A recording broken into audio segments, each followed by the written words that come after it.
Bonsoir à tous, bienvenue sur Human pour une nouvelle histoire, celle de Kader Ziguem, un ancien champion du monde, le frère de Nadia, famille de sportifs, en plein cœur de l'Arabie à jouer les tours. Vous allez découvrir son incroyable histoire. Suivez-nous sur les réseaux, abonnez-vous, Human sur YouTube. À très bientôt, merci.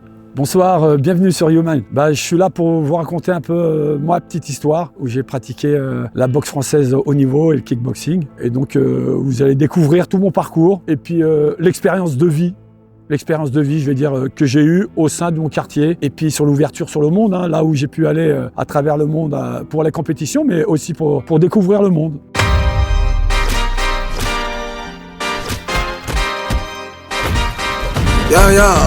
Yeah. Pop in, burn it like this, ain't checking my wrist. 30's my shit.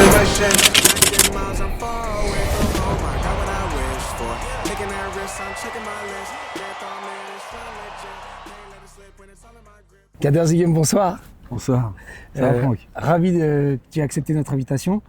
J'aimerais qu'on parle de ton parcours, notamment tes nombreux titres, parce que tu as été un très grand champion de boxe, champion du monde, champion d'Europe, multiple champion de France, famille de champions d'ailleurs, et pas que d'ailleurs, puisque ta sœur Nadia, dont on parlera tout à l'heure aussi, a fait une très grande carrière dans un autre registre, mais elle a commencé aussi par le sport. Bien sûr. C'est ça. Donc j'aimerais qu'on refasse un peu ton parcours. D'ici la Rabière où on est encore aujourd'hui, où ça a démarré. Donc tu es né en 68 et tu es né à Tours. Et donc tu me disais au début, vous n'habitiez pas ici, vous habitiez du côté de Ballan. Tu as une anecdote par rapport à ça. Donc, elle est anecdotique, mais elle peut être dit. À ma naissance, donc mes parents habitaient, on appelait ça l'étable, à Ballan. Et ils habitaient un petit gourbi, une seule pièce. Sol de terre et tout, que des parpaings que mon père avait monté, c'était ça. C'est ton père qui avait construit, la petite habitation. Et quand elle m'a sorti de l'hôpital, elle m'a ramené à la maison, d'accord. Et mon médecin de famille, Monsieur Séguré, que je salue, et donc est venu pour faire une visite. D'accord. Et m'a vu dans les bras de ma mère, dans un gourbi comme ça. Il a dit c'est pas possible. Il a dit c'est pas possible. Il a vu ma sœur aussi, ma grande sœur, qui était toute petite. Il a dit c'est pas possible. Et il a fait appel à l'assistance sociale qui est venue et qui nous a trouvés ici à la Rabière. D'accord, juste à côté. Juste là. Et puis on est parti dans le parc, juste à côté de la bibliothèque, du collège où tu as grandi aussi. Exactement, c'était mon lieu de jeu et tout. Et c'est là où j'ai fait. C'est là où on a fait une multitude de jeux. On a aimé la nature parce qu'on était entouré d'arbres. Avec cette particularité du quartier. Tu as une sensibilité à la nature. J'aime beaucoup la nature.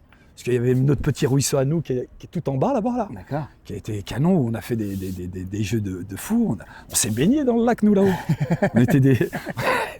on était ça comme faisait tout. C'était comme Tom Sawyer. Tom Sawyer. Tom Sawyer. On trouve tout autour de chez nous. Exactement. Malgré que, on habitait au quartier de la Rabière, mais limitrophe, tu vois. Oui, tu étais limitrophe. D'ailleurs, tu me disais que ton grand frère t'interdisait d'aller au quartier où c'était un peu plus sportif, dans d'autres. J'avais pas le droit de rentrer à l'intérieur. Mon espace de jeu, c'était le parc de la Rabière. D'accord. Voilà.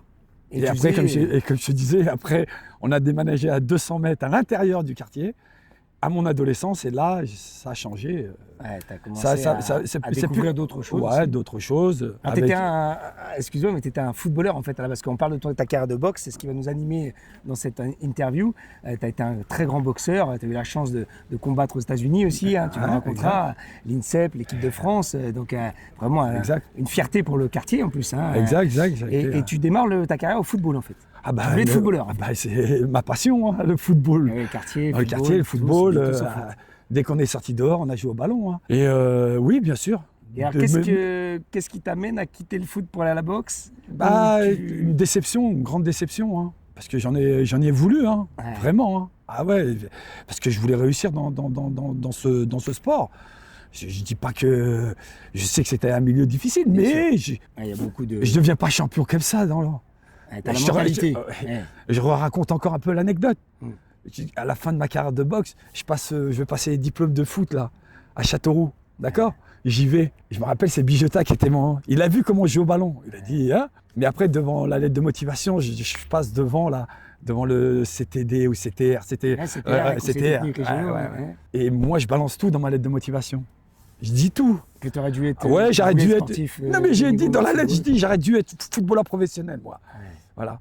Et le alors, mec- vas-y, raconte un peu l'anecdote justement. Tu es à jouer les tours, tu es en jeune, jouer les tours monte en troisième division. Troisième À division. l'époque, donc Ouais. vraiment. Moi, j'ai joué depuis l'âge de 10 ans jusqu'à 19 ans. J'ai toujours joué dans les équipes 1. D'accord. D'accord. J'ai joué partout et je connais très très bien la mentalité. Je sais comment faut faire. Et donc, voilà. Mais arrivé en senior, le directeur sportif, il ne veut pas nous faire confiance. Il ne veut pas faire Il ne confiance. faut pas faire confiance aux jeunes Voilà, qui sont issus de jouer les tours. Ici. Donc il fait un recrutement un peu plus musclé avec des joueurs avec des gros noms. d'expérience. Et puis avec des grands noms. Ouais. Hein. Bah oui, Encore d'ailleurs, mieux. Raoul Vargas Rios, abonnez-vous sur la chaîne YouMind sur YouTube. Il y a son interview, justement. Il raconte que quand il quitte Tours, parce qu'il a un différent, il est recruté par Jouer les Tours. Ouais, Donc ça fait exactement. partie d'un des joueurs, Voilà. un des grands attaquants que Jouer les Tours a connu, mais malheureusement, il a pris aussi la place de jeunes. Quoi. Ah ouais, exactement. Et puis ils n'avaient pas faim comme nous on avait faim. Ouais. Eux, ils sont venus pour l'oseille. Ouais. Ils prenaient des 3-4 boules. Pas au bio, ils prenaient 40 000 francs. Attends, Ça commence nous à on faire ne demandait d'argent, pas les tant que ça, nous. Ouais. Nous, ils nous auraient donné juste des primes de match. Nos poumons, on les aurait Ouais, laissés vous pour. laissez sur Ah, le mais terrain. oui. Ouais. Bref, après, bon voilà. Et... Donc là, du coup, ça t'amène à la boxe. C'est-à-dire que tu quittes le football pour Ouais, la déception. on est avec deux on fait autres pas potes. confiance. Voilà, Et avec vous deux dites, autres, on arrête. avec deux autres potes, on a entendu parler de la boxe française. Ça commençait à être, on connaissait un petit Mais peu. parce que ta Bon, spécialité, c'est la boxe française. après, ce qu'il faut savoir quand même, entre parenthèses quand même, j'ai mon grand frère qui a fait du foot aussi, mais qui a fait de la boxe anglaise chez Monsieur Flamand, grand entraîneur à jouer les tours. D'accord. Et moi, j'y allais voir à l'entraînement. Mohamed qui est un passionné de boxe. Ouais, de boxe à fond. Ton frère qui a été aussi un très bon boxeur, que tu disais que tu as utilisé comme sparring à une époque parce que c'était. Et ça, c'est mon grand frère. Ouais. Mon grand frère, mais mon grand frère, il voulait pas que je fasse de boxe quand j'étais jeune. D'accord.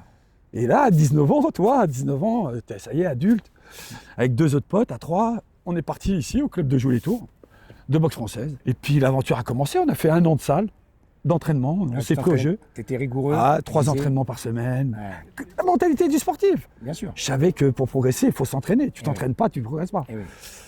Et puis, on peut dire, si, je peux le dire avec le recul, j'ai vite compris l'activité. Oui, tu avais du talent quand Un même. petit pour peu, ça. un petit peu quand même, parce T'avais des que... bonnes jambes, des J'avais- grandes jambes. Ouais, j'avais des grandes Pour la jambes. boxe française, ça aide. Voilà. J'étais toujours pratiquement le plus grand dans ma catégorie. Je boxais en moins de 74 kilos. Une bonne Et donc, vision. Voilà, intelligence de boxe. Ouais, c'est J'aimais que- pas la bagarre. J'aimais bien être. J'avais appris 2-3 techniques où je m'étais bien spécialisé dedans, qui m'ont appris à me défendre. Ouais. Mes premiers combats, je mettais pas de points. Hein.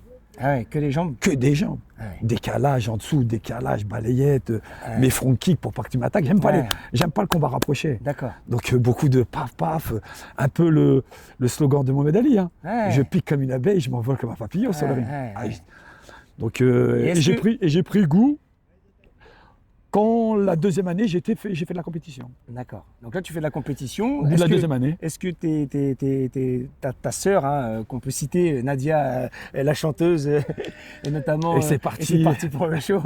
En effet, qu'on salue d'ailleurs, on lui fait un petit clin d'œil. Un jour, on espère qu'on l'aura aussi une Ouais, interview. Inch'Allah, pourquoi pas. Et donc voilà, mais l'idée, c'est qu'elle, elle est aussi, elle devient championne de France. Donc elle est très forte, je suppose, dans les jeunes, dans sa catégorie. Elle est championne de France depuis les minimes. Ah oui, donc déjà Minimes, très jeune. Elle est... Ah ouais, elle était athlète, on va dire, de haut niveau avant moi. Hein. D'accord. Elle était championne, elle a été recrutée par sa prof de sport. D'accord. Donc c'est sa prof de sport qui la recrute, tu dis, à l'UNSS? Ouais, qui la voit, qui voit que quand tu as fait les à court, elle voit que, bon, déjà, elle est comme de la famille Ziguem, tous longilignes, elle a des belles enjambées et tout. Et pour Elle dit- 800 mètres, elle lui- pour 800 mètres, c'est idéal. Voilà, et elle lui a dit, Nadia, viens faire l'UNSS. Elle n'était pas inscrite à jouer les tours.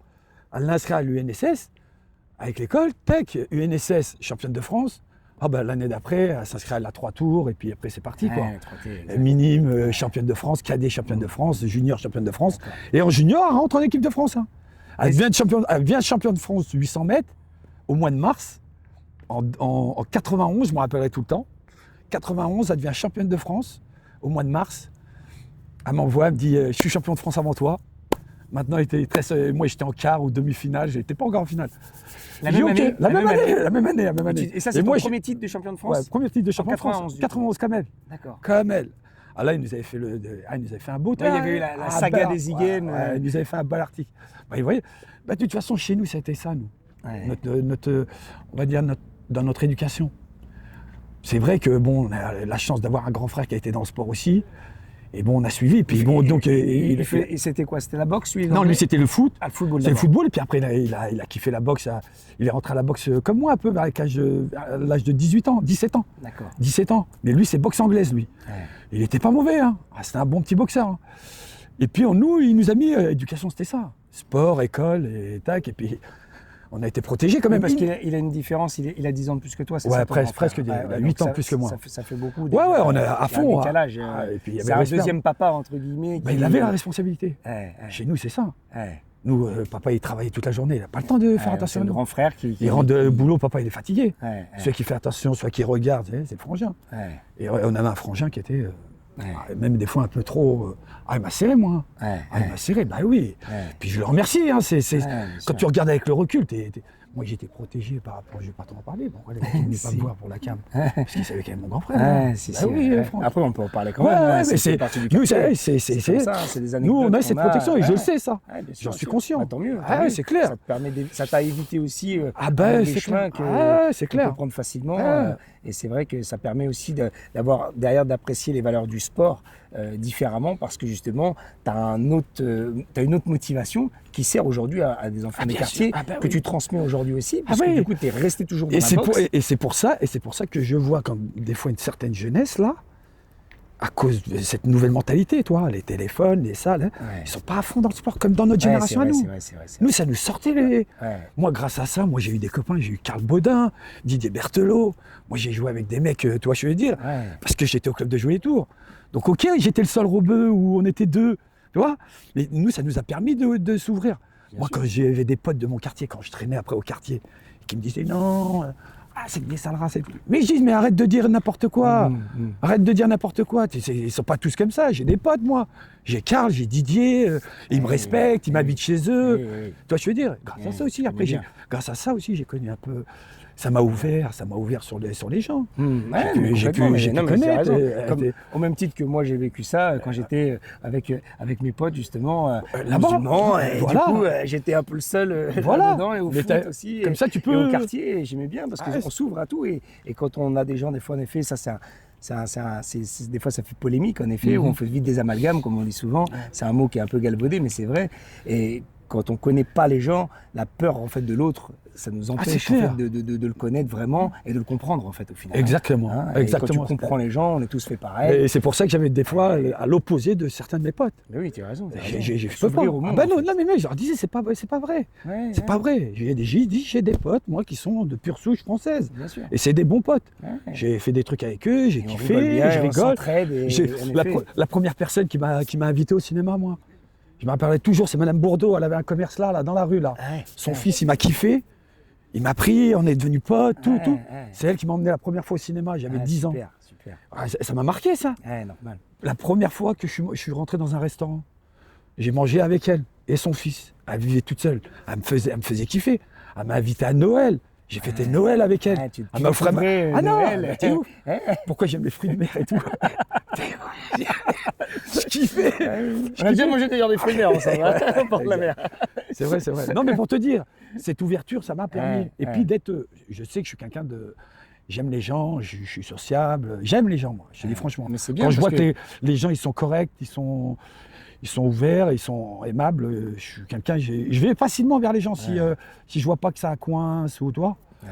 Et puis je suis éducateur dans la vie. Hein. Mais oui, c'est ça. C'est- Et je suis- alors je reviens justement, on a été un petit peu loin dans le truc, mais c'est bien parce que c'est aussi l'intérêt de ces interviews sur YouMind où justement on est vraiment là-dedans. Abonnez-vous encore pour découvrir des histoires extraordinaires.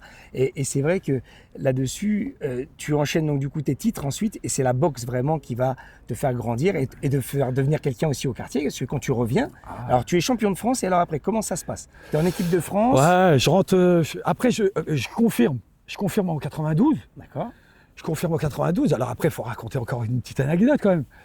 Je suis animateur sur le quartier de la Rabière. D'accord. On m'embauche. Ok. On me fait un contrat de 2 ans. Ok. D'accord, je Comme signe. les contrats jeunes. Non, c'est un contrat mairie. D'accord. C'était Tout de Monsieur suite, Laurier. tout de suite, t'es embauché. Je suis embauché. Et puis bon, après, je confirme. Je refais le titre en 92. Donc tu continues de t'entraîner. Ouais, je m'entraîne et puis je suis quand même un amoureux du football, donc je ne lâche pas. Je joue quand même encore un petit peu au ballon, en amateur, mais je joue. Ok. Et puis en 93, il se passe ce qui va se passer, les événements au quartier de la Rabière. Ça fait partie, c'est des potes à moi aussi, hein, bien sûr. Hein, ouais. Il y avait eu une histoire de justice, et donc où des mecs de mon quartier, ils ont pris cher. Bon, ils avaient fait une connerie, hein, Ouais. mais vraiment Émeute, du coup, derrière. émeute derrière. Ils fracassent tout le Sandco. Ils le crament. Ils fracassent un bus là juste devant chez mes parents. Encore une anecdote. Le soir qui se passe ce truc-là, Franck. Il y a les mecs qui viennent me voir, mais il y en avait certains que c'était mes potes. Bien sûr. Et, on se connaît tous au quartier. Ouais, bien sûr. Et donc je vois la bande de 20 à peu près, une vingtaine. Ouais, Kader, tu viens avec nous ce soir, on va tout cramer et tout. Je dis, qui tu vas cramer, toi? Tu vas cramer quoi? C'est notre boulangerie, c'est notre corsaire à nous, que tu vas cramer dans notre quartier, tu vas cramer? Non, mais t'as vu, et nous, s'ils nous attrapent, si t'attrapes, si t'as fait une connerie, tu vas payer. Ah, je dis, l'inconscient, il me dit ça et je le lâche. Moi, le soir même, et là, on revoit à l'ouverture. J'ai une petite copine, on était super bien ensemble. Pépette, elle m'appelle, elle me dit, Kader, je viens te chercher ce soir, on va au cinéma. Je dis oui, pas de problème, moi, le samedi soir, je suis avec toi. Donc, je sors au cinéma, mais je passe la soirée. Et je rentre à 4h30 du matin. Et quand elle me dépose, j'habitais là dans le bâtiment, là, juste en face. Quand elle me dépose à 4h30. Qui n'existe plus d'ailleurs. Non, qui n'existe plus, ils ont détruit, qui étaient rasés. Ouais. Quand on monte le boulevard de la Rotière, je vois une voiture cramée. Oh, je dis, c'est putain, ça y est, ils l'ont fait. Déjà en montant sur le quartier, je vois une voiture cramée. Ça a commencé, crescendo. Et quand elle me dépose devant chez moi, je vois plein de carreaux de casseaux de verre par terre. Oh, je dis, laisse tomber, c'est pas la peine. Ils l'ont fait. Je monte pas au Sandco, je veux pas monter, je veux rentrer chez moi. Je rentre chez moi. Qu'est-ce que je trouve devant la salle à manger qui m'attendait? Ma mère qui m'attend. Comme ça, elle m'attend, comme ça, elle me regarde. Elle me dit, t'étais où? Je lui dis, maman, j'étais au cinéma, je suis rentré. T'as bien vu, il n'y a plus de bus, je suis rentré en stop, après j'ai marché. Elle me dit quoi? Et puis là, après, il y a le truc qui est revenu de sa part, c'est normal. J'ai une petite adolescence quand même, pas turbulente, mais elle a vu. Voilà. Elle m'a dit non.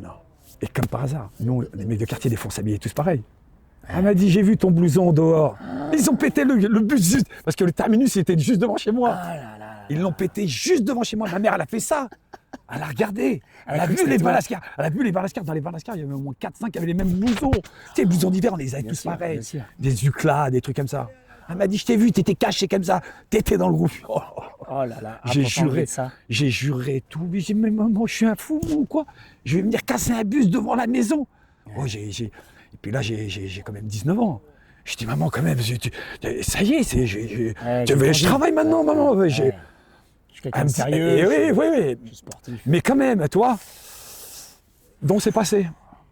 Et le lendemain, quand on revient, on se lève le matin, il y a 250 CRS, 7 camions de CRS du 86 qui sont venus. Ah là, je dis... Et là, ils cherchent les coupables. Oui, ils cherchent les coupables, mais là, ils viennent sécuriser. Oui, ils viennent sécuriser. Là, il faut que je la raconte. Je vais te la raconter jusqu'au bout, c'est là, parce que c'est quand même une anecdote qui est... Ça fait le dimanche, ils sont arrivés. Là. Ils nous ont quadrillés. Et les CRS de la nuit, ça n'avait rien à voir avec ceux de la journée. Hein. Il y en a qui avaient un peu teasé. C'est pour ça que j'avais dit. J'avais dit. 93, j'aurais dit arrêtez. Hein. Arrêtez de sortir, les gars. Ils vont nous tomber dessus. Et je t'ai bien dit, j'étais animateur en ce temps-là. Le lundi matin, avant d'ouvrir mon foyer, j'étais au plein milieu du quartier, mon foyer à moi. Et je vais à la maison de la presse. Je vais chercher la presse, tous les lundis, j'allais chercher. Et je vois tous les lascars, ils sont devant le mur du Sandco comme ça, là. Il y a au moins 20, 25 comme ça. Et à l'autre bout, il y a un autre groupe de jeunes. On était au moins plus de 50 dans le Sandco. Mais 20, 25. Et moi, quand j'arrive comme ça pour prendre la presse, t'as un fou follier tout le temps, qui chauffe, qui fait les 100 pas. Et eux, les CRS, ils sont en face d'eux, dans le parking. Comme ça, les 7 CRS, il y en a qui sont dehors et ils les regardent. Et t'en as un fou follet qui fait les 100 pas. Ah, regardez comme il nous regarde, il va nous taper, ce lait. Il chauffe, toi, il commence à chauffer. Je passe, je vais chercher, je les regarde, je dis, c'est pas possible, qu'est-ce qui se passe là? Et puis j'ai le truc qui me revient tout de suite là, on va pas continuer comme ça, toi. Je leur dis tous, venez là, venez, j'ai un truc à vous dire là. C'est que les mecs de mon âge, tout, 19, 20 ans, toi. Oh, ils se mettent tous autour de moi. Mais quand ils se mettent tous autour de moi, les 30 qui sont au bout là-bas, Ils arrivent tous comme ça. Ah, ils pensaient que vous étiez en train de faire une... Ouais, ils ont dit, il y a quelque chose qui se passe, donc tout le monde vient. Ah, là. Oh, là, on est au moins une cinquantaine. Et je dis, vous êtes des bonhommes? Il me dit, pourquoi, Kader? T'as bien vu, regarde comment ils nous regardent. Ils veulent... Ça se voit. Je dis, regardez-les pas. Vous êtes des bonhommes? Il me dit, oui. Je dis, venez avec moi. Venez, on descend voir le maire. Vous êtes prêts? Oui, viens, Kader, on y va. Viens, on y va. Et là, c'est mon côté un peu... c'est pas que j'aime jouer de la situation. Mais bon, voilà. Ouais, j'ai dit... faire ton rôle de médiateur. Voilà, exactement. Utile. Et il n'y avait pas de médiateur en ce là. Ouais, Je l'ai inventé, le bien métier. sûr. Il n'y avait pas. 93. Regarde, il n'y a pas de médiateur. Mais bien Je fais sûr. ça. Ça Et là, n'existe même pas, les MJC, et là, tu vas voir le jeu que je joue. Quand on descend, quand ils viennent tous, je dis, mais attention les gars. Quand on descend, ils vont nous suivre. Ils vont nous alpaguer au centre-ville de jouer. Quand j'arrive, parce que notre quartier, en fait, la frontière, c'est le boulevard Jean Jaurès. Ouais. D'accord? Le boulevard Jean Jaurès, c'est la frontière entre le en bas de jouer et puis la ZUP, elle est au-dessus. Dès que j'arrive au carrefour du boulevard Jean Jaurès, je dis, les gars, on se coupe en deux. On se coupe en deux. Chacun, on prend un trottoir, on descend. Je pense à la Malcolm X, un peu, je veux dire. J'ai dit, j'ai kiffé, bien sûr. J'ai kiffé. Non, mais en plus, tu portais la voix, une vraie voix, et c'était plutôt celle de la paix. Voilà, non, moi, je voulais calmer la situation. Et là, on se dispatche en deux groupes. Oh, bah, t'entendais les taquets. Et c'est à droite, c'est vrai. Qu'est-ce qui va se passer à la guerre? Qu'est-ce qu'ils font? Ils s'organisent. Attention, ils voyaient 50, 60 branleurs de 20 ans, plus des fous follets. Hein. Et quand on arrive en bas de jouer, juste devant la place François Mitterrand, tu vois un grand lascar. Ils ont envoyé un masque, tu vois. C'était un chef des CRS. Il est venu, courtois. Il m'a dit, messieurs, vous n'avancez pas plus. Je dis, comment ça, monsieur? J'ai dit, on n'a pas le droit de venir discuter avec notre maire.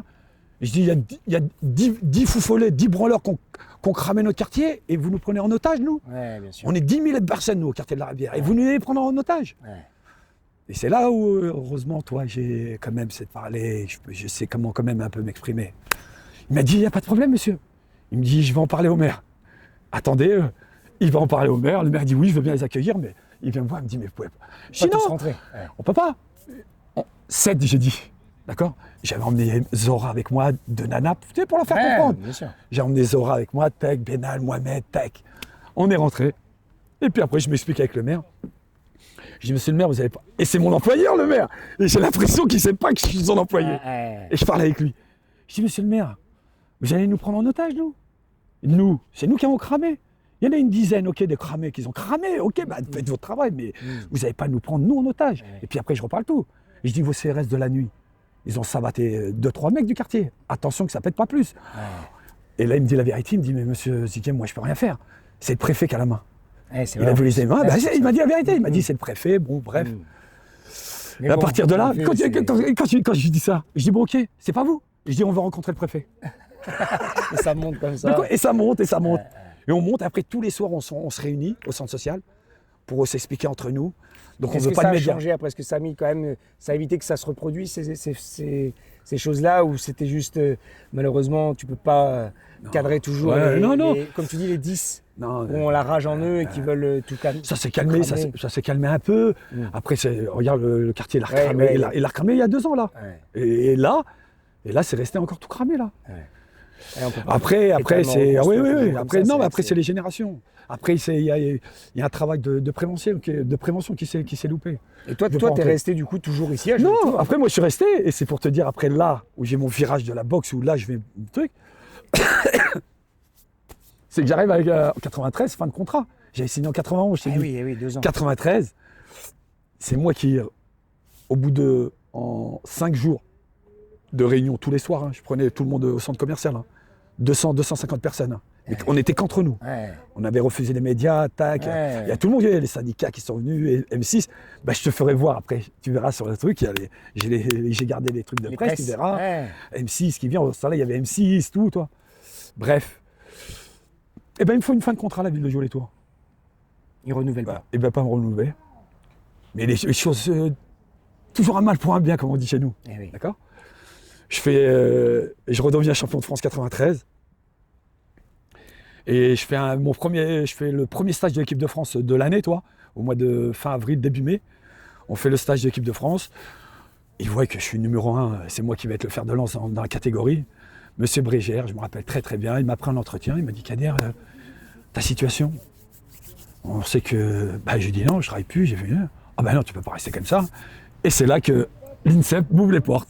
Super. Il m'a dit on te propose l'INSEP, tu passes ton diplôme d'éducateur sportif, tu es avec nous, tu t'entraînes dans des très bonnes conditions. Je dis oui, je signe tout de suite. Et à partir de là, je prends vraiment. Et c'était la bonne chose parce que je pense pas, je dis la vérité, pas par rapport à mon club de jouer. En restant à jouer les tours, je serais jamais devenu champion du monde ou champion d'Europe. C'est pas possible, tu le sais très bien, Franck. Oui, bien sûr. Non. Oui, à un moment La donné, boxe, c'est pas du football. Hein. C'est pas, tu t'entraînes 2 fois par jour, tu as des objectifs. Il faut d'autres entraîneurs, il faut d'autres oui, techniques. et puis il faut rencontrer d'autres personnes. Hein. Et Paris, Paris, et à la boxe, c'est c'est là où Paris. il y a- oui. La boxe, c'est Paris, Marseille, Lyon. Là où il y a du monde. Là où il y a des gens pour te faire évoluer. Et ouais. Et puis là, Et là, donc du coup, tu deviens champion d'Europe ensuite, c'est ça? je deviens champion d'Europe en prochain step 94. 94. Voilà. Donc tout de suite derrière. Tout de suite derrière. Ah, ouais. Je fais mon premier championnat du monde. Si, mon premier championnat du monde en 93. Pour moi, il me vole.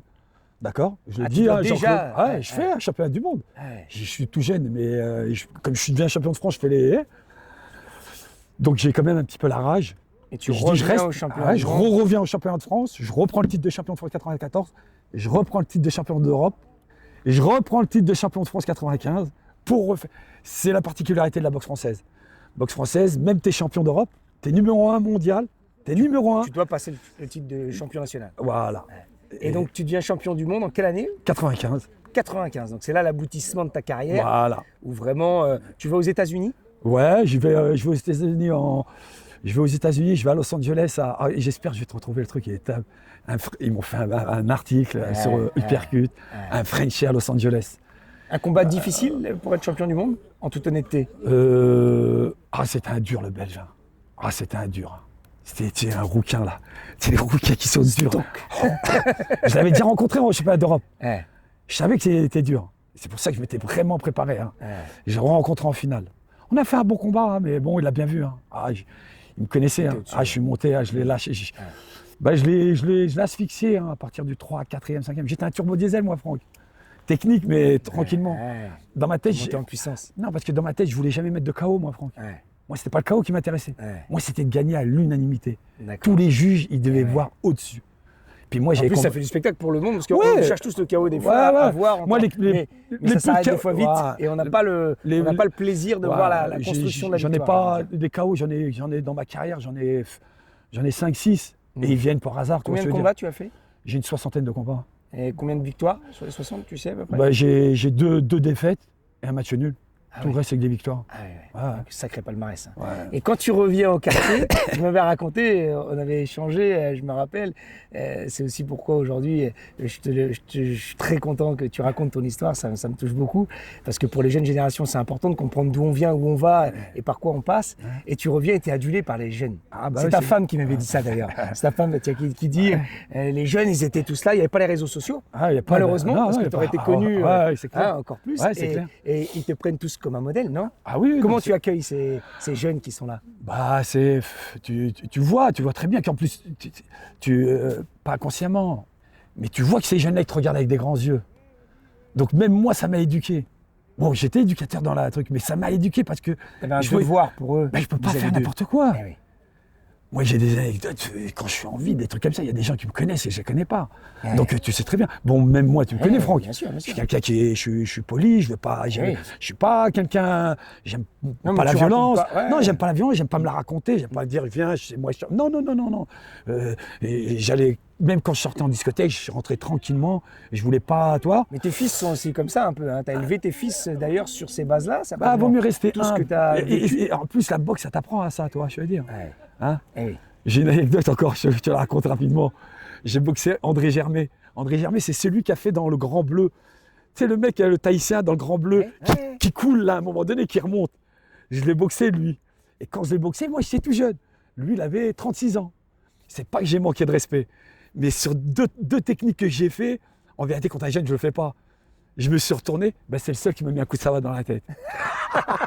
Il m'a mis un coup de savate sur un retourné, il me l'a mis dans la bouche, je suis tombé en croix comme ça. Je suis tombé en croix dans le ring. Pas d'expérience, je me suis relevé comme un dindon. J'ai fait ça, mon entraîneur il avait la serviette, il voulait jeter l'éponge. Je l'ai regardé, j'ai dit non, je suis là. Et après c'est vrai, j'ai été comme un dindon, je le tape, tu vois. Ouais. Mais pour te dire, faut rester humble dans la vie, reste humble. Même tu crois que t'es, reste humble. C'est vrai. Et aujourd'hui, du coup, alors j'enchaîne là-dessus, mais avec toute humilité et tout, tu enseignes encore aujourd'hui, avec beaucoup de plaisir, autant de plaisir. Est-ce que tu as une notion d'éducateur toujours, mais au sens propre vraiment d'éducation, justement, de pas aller faire n'importe quoi chez nous, dans nos quartiers, pour que justement les jeunes aussi aient un défouloir et qu'il y ait l'aspect, au-delà de devenir un bon boxeur, d'avoir des règles de vie éducatives et qu'on peut transmettre à nos enfants. Moi je suis complètement là-dedans. Moi je suis un vrai éducateur, moi, dans la vie. Moi j'ai fait que ça, moi j'ai travaillé qu'avec les enfants. J'ai commencé depuis l'âge de 18 ans, j'ai 57 ans aujourd'hui. D'accord. T'as une carrière d'éducateur, de sportif et d'éducateur. C'est mon truc. Je sais que moi, mon Seigneur, il m'a mis ici, c'est pour que j'aide, je transmets. C'est mon truc. Je suis pas très bricoleur, c'est vrai, mais le truc que je sais faire, même le truc que je sais faire, c'est la relation humaine, mettre les gens en lien. Après, moi, par rapport à mon club, donc bien sûr. Et si tu as joué les tours? Ouais, je suis à jouer. Là, j'avais une belle salle là, qui était en bas. Bon, il y a un petit problème technique. Là, je suis retourné, on m'a donné des créneaux sur le dojo, là, sur la salle de lutte. On s'adapte. Mais bon, je suis dans l'enseignement, comme tu dis, exactement. Je cherche pas à avoir vraiment la team de boxeurs, toi, j'en ai eu quelques-uns, ça s'est arrêté. C'est famille, c'est transmission, moi, il y a tout le monde. Il y a pas. J'ai des filles qui sont venues, j'ai des jeunes filles. Là, le sport féminin, c'est important. D'ailleurs, parlons-en des filles aussi qui se mettent à la boxe. T'as beaucoup de personnes aussi, de femmes qui viennent à tes cours. Donc, j'ai eu à un moment donné pas mal. Là, j'ai des plus jeunes filles qui sont venues. Mais c'est toujours intéressant parce qu'en plus, les filles, en général, elles sont douées en plus. Hein. Oui, elles sont plus souples. Elles ont plus la technique rapide. Elles acquièrent une technique plus rapide. Et puis des fois, elles sont plus assidues que les gars. Là, moi, sur mon club, j'ai à 90%, je viens du quartier avec en plus des personnes qui viennent là, qui viennent que pour l'entretien. Ça me va, je suis là, j'aime bien, je transmets, puis voilà quoi. Tout le monde se mélange. Voilà, tout le monde se mélange, il n'y a pas de... Je te redonnerai un article, après je ne vais pas relancer là-dessus la polémique, mais si, on peut quand même le dire, parce que c'est une anecdote. À un moment donné, j'avais avec moi quand même, on avait lancé une section de sambo. D'accord. C'est un peu le MMA russe. Pour les gens qui ne connaissent pas, le sambo, c'est un dérivé du MMA, mais c'est de la boxe, c'est un art martial russe. D'accord. C'est les services spéciaux russes qui ont mis en place développé ça. Et moi, j'avais enclenché avec un pote, un ancien champion de France, Mourad Abdeslam, que je salue, qui était un ancien champion de France, qui était avec moi à l'INSEP, toi, et qui est de mon quartier aussi. D'accord. Et donc, on a fait sambo. Nabil, il a fait 4e au championnat du monde de sambo en Russie. Hein. On l'a emmené en Russie, Franck. Il est 4e au championnat du monde. Et la photo que le journal de l'ANR me met, quand Mourad a balancé plein de photos, ok, mais tu choisis le truc. Et Nabil, ok, c'est vrai, il a une beubare. Il a une beubare. Ah ouais, mais tu l'as vu sur son t-shirt France. Ouais. Il lui a mis la photo où tu le vois pas, il est comme ça de dos. Ah là, j'ai pété un câble. Là, j'ai pété un câble. Tu me connais, Franck, je veux bien être gentil, mais... En plus, ils auraient pu mettre 2 photos. Tu le vois quart. Voilà. Et puis tu le vois bien, ou tu le vois comme il est en photo avec le champion du monde. Le titre, tu peux mettre, il représente la France ou des choses comme ça. Et puis ce jour-là, pourquoi je pète un câble, Franck, je vais te le dire. Parce que lui, il fait 4e au championnat du monde de sambo. On est dans un petit encart comme ça en bas. Et un petit truc de championnat départemental, de trucs, ils ont fait un placard comme ça. Voilà. Après, c'est le choix du journaliste des fois. Non, mais alors là, attention, c'est là que heureusement que là, après, mais c'est vrai qu'il y a des prises de position des fois qui ne sont pas comprises. Non, et puis après, c'est là d'une personne pour mettre la zizanie. Souvent. Et alors après, heureusement que je connais Jean-Éric Zabrowski, bien sûr, que je connais, que je salue, ça. Bien sûr. Et donc j'ai appelé parce que là, j'ai dit c'est pas une correction. J'ai dit moi, je ne vois pas toi, je vois France 3 régional, d'accord. Et c'est là où je dis quand même mon statut de truc, je vois. Et je dis, ils vont m'écouter. Non, mais je connais des gens à France 3 régional. Mais c'est ton rôle de médiateur aussi, parce que c'est important de comprendre en effet que c'est pas toujours dans le même sens et que quand tu veux bien faire et qu'il y a des jeunes qui en plus s'en sortent et travaillent beaucoup, pour eux, en effet, il ne faut pas faire d'amalgame encore. Et donc là, Jean-Éric, il m'a reçu, il a compris. Hein. Il a très compris le truc. Il m'a dit, Kader, je vais venir te voir dans ton club. Et il voulait me mettre une image de club style, on va le dire, islamiste. Mais t'es tombé marteau ou quoi? Ils ont tout mélangé. Parce qu'ils sont jamais venus voir. Oui, et c'est encore une fois pas connaître les oui, gens. Mais ça bien, oui, mais il y a eu ici, parce qu'il y a des gens qui ont parlé, qui ont lui parlé. Mais quand il est venu, Jean-Éric, il a vu des bonnes petites Françaises de 35 ans qui s'entraînaient dans ma salle. Ouais. Il a ouvert la bouche. Ouais. Il m'a dit, Kader Ziguem. Il n'y a même pas besoin de ça parce que on te connaît, nous, à Tours. Oui, et c'est pour ça que je me suis. On sait très bien qu'il n'y a pas tout ça, en fait. Tout ça, c'est les gens qui fabulent. Qui fabulent, exactement. Donc voilà. Ouais, je comprends. Et puis on était toujours présent en tous les cas. Non, on est toujours là pour les jeunes, toujours là pour justement animer tout ça avec beaucoup de plaisir. Tes enfants aussi, ils sont très sportifs. On est resté dans la même éducation. C'est ça sport, école, et puis ouais, bien sûr, et respect, et puis il continue. Il n'y a pas de. Après, pour en finir, si j'ai eu une période quand même un peu très délicate. Et le Seigneur a bien fait les choses. Parce que, je l'avais déjà expliqué, Franck, toi, il m'a fait rencontrer ma femme au moment opportun. Je le vois comme ça avec le recul, t'es fou. Je reviens en 95, champion du monde, Franck, champion d'Europe, INSEP. Jacques Chirac lui-même, il m'a envoyé un truc de félicitations. D'accord? Et j'arrive dans ma propre ville, et je veux un poste d'éducateur sportif, on me dit non. Il y a eu une grosse déception. Je l'ai eu là. Pas de reconnaissance. Là, j'ai eu là. Et j'arrive pas qu'avec mes titres, j'arrive avec un diplôme d'État. Oui, en plus que tu n'avais pas fait l'INSEP. Parce qu'en sortant de l'INSEP, quand je sortais de l'INSEP, j'ai pas galéré. Et c'est là la controverse de la réinsertion des sportifs de haut niveau. Là, c'est un autre sujet, mais bon, tu vois, c'est un sujet quand même. Moi, ça a été très délicat. D'accord. Et ta femme t'aide à te reconstruire. Et à construire. À construire ma famille. Autre chose. Ah oui, où je me dis, l'important, bon, il est. Ok, c'est un passage. Mais j'ai eu quand même. Tu as fait 3 beaux fils. On salue aussi. C'est gentil. Heureusement. Parce que c'est ce qui m'a reboosté. Faisal, c'est ce qui m'a reboosté, mon premier fils. Ah bah oui. Parce que et c'est là où après, j'ai des gens qui ont voulu me présenter en tant que champion du monde. Je dis, ferme ta bouche, toi. Présente-moi pas. Tu vois, ils voulaient me récupérer comme s'ils me connaissaient. Ils me connaissaient Kader. Je te raconte l'anecdote. 95. Dissolution de l'Assemblée nationale de Chirac avec Vulpin. Rappelle. C'est là. Elle est belle, c'est là, faut que je la raconte. Donc ils sont tous en train de courir, les politiques. Ils viennent là sur le quartier de la Rabière. Ils viennent. C'est le moment où il faut faire. Et là, il vient. Qu'est-ce qui vient? Novelli. Il voulait prendre la mairie de Joué. Qui a fait la micro-entreprise. Il n'a pas fait de mauvaises choses. Oui. Mon entrepreneur reprend le dessus, mais il a fait la micro-entreprise qui sert encore à pas mal de gens. D'accord. Mais en effet, il n'est pas pour ça à la base. Lui venait, c'est son côté politique, c'est normal.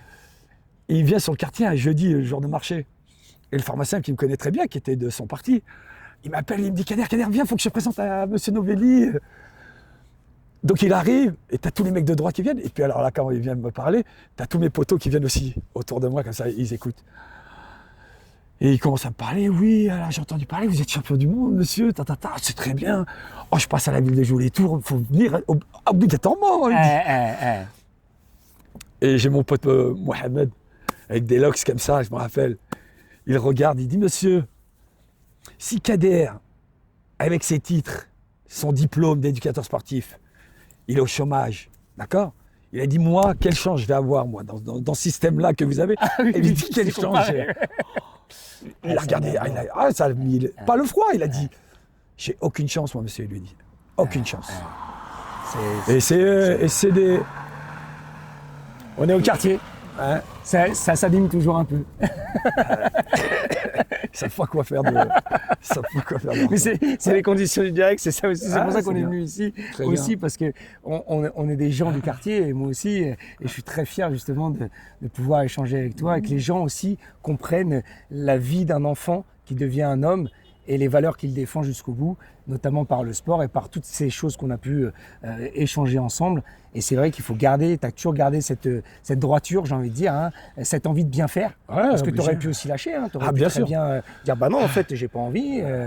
Voilà. Et au final, non, tu vois, tu es resté sur cette paix franco-algérienne, j'ai envie de dire. Bien sûr. Tu es algérien. Et c'est vrai qu'il y a eu pas mal de tensions, parce que c'est comme ça, l'histoire a fait ça, mais nous, on y est.